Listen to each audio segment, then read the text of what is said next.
Hi kids, in today's session we are going to learn about producers equilibrium. What is the meaning of it? First we will see, okay. Producers equilibrium. It implies a situation where producer maximize his profit and minimize the cost, okay. He is maximizing his profit and minimizing the cost. That means what the factors of production they given in that itself, that means in the optimum use of the factors of production, you want to get the maximum profit. The producer want to get the maximum profit. Here we are taking the two factors of production, capital and labor. Both only we are going to take here to check the maximum profit. First, optimum combination of factors. It implies either there is output maximization for given inputs. With the given input, the output it should be the maximum. The output it should be in the maximum. That means the output maximum is profit only, maximum. That only they are saying, okay. And in the another point also, what we may say, same thing alone they given here. Another thing what they given there, with the minimum cost of the minimization, we should minimize the cost in to get the output, to get the more output. That means what we should do, only the simple thing is the cost it should minimize, the profit it should be maximum there, okay. That means the factors what we are using in that one, that cost, what how much we are spending there to produce the product, in that one the cost of that factors it should be reduced, but we should get the maximum profit. That means when you are giving the maximum output, then we will get the maximum profit too.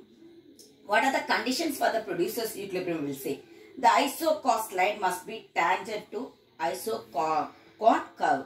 The iso cost line, it should be tangent to the iso-quant curve. The iso-quant curve is, this one is the iso-quant curve, and these are the things are the iso cost lines, okay. It should be tangent to the iso cost curve, and at point of tangency, the iso-quant curve must be convex to the origin. It is convex to the origin, isn't it? It is convex to the origin. That means in this graph both it is sacrificing, isn't or not? Both it is there. Okay. From the graph itself, I will explain that. Here what they given in this one, actually iso cost line here so many are there, isn't it? That means P means capital, okay. P, L, labor. P, one of the P first we are utilizing there, and labor. Here also P3 and L3, isn't it? That means the maximum iso cost line, which is the maximum iso cost line, highest iso cost line, P3 and L3. But here the labor, so capital as well as the labor, we are utilizing more. Labor and the capital we are utilizing more. It is above the iso cost curve. It is above the iso-quant curve. This one is iso-quant, isn't it? It is above the iso-quant curve. But iso-quant, with the in the iso-quant curve, at last how much the production it should be, their output 500. The output should be 500.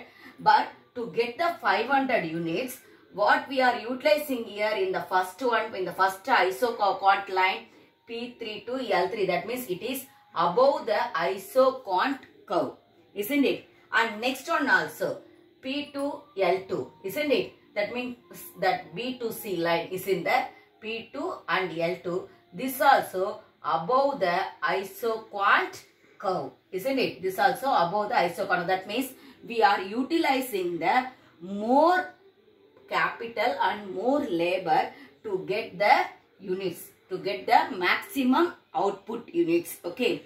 And in this one, we may see here P1 to L1, isn't it? It's equalizing there. It is equalizing. That means M and N both are equal. It is not more. It is both are equal. P to L also, it is less than, what is that one? Cost.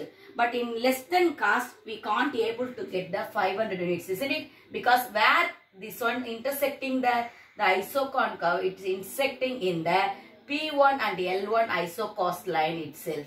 Isn't that not? It's meeting in the P1 and L1 line at the point E. This point E only we are saying as a equilibrium. That means here, what we are doing here, capital as well as the labor, both are we are utilizing equally. Okay. we are utilizing the labor as well as the capital equally to get the maximum profit. To get the maximum profit. Other than this and all, what we are doing here, we are utilizing the capital more as well as the labor, not this one, L2, labor more. And also when we are utilizing the both that factors more, that means the cost of the production, the cost of the production, it will increase. It will increase.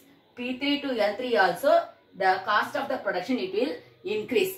But what we should do, we should minimize the cost of production and we should get the maximum profit or maximum output, isn't it? In this one, in this graph, only this P1 to L1, that iso cost line alone, it touches the iso cost curve in proper manner. Where it's touching there? In the point of E.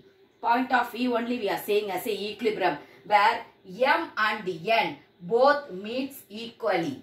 M and N both meets equally, and we are getting the same, that 500 units with this type of the, what is that one? Capital and labor, with the factors of the capital and labor, M to N. That capital and labor itself, that means minimizing the cost here, and we are getting the 500 units. We may say that P to L also very less than the P1 to L1, that iso cost line, isn't it? But isocon curve, it's not touching here. That means we can't able to get the output, maximum output, when we are utilizing P to L, that iso cost line.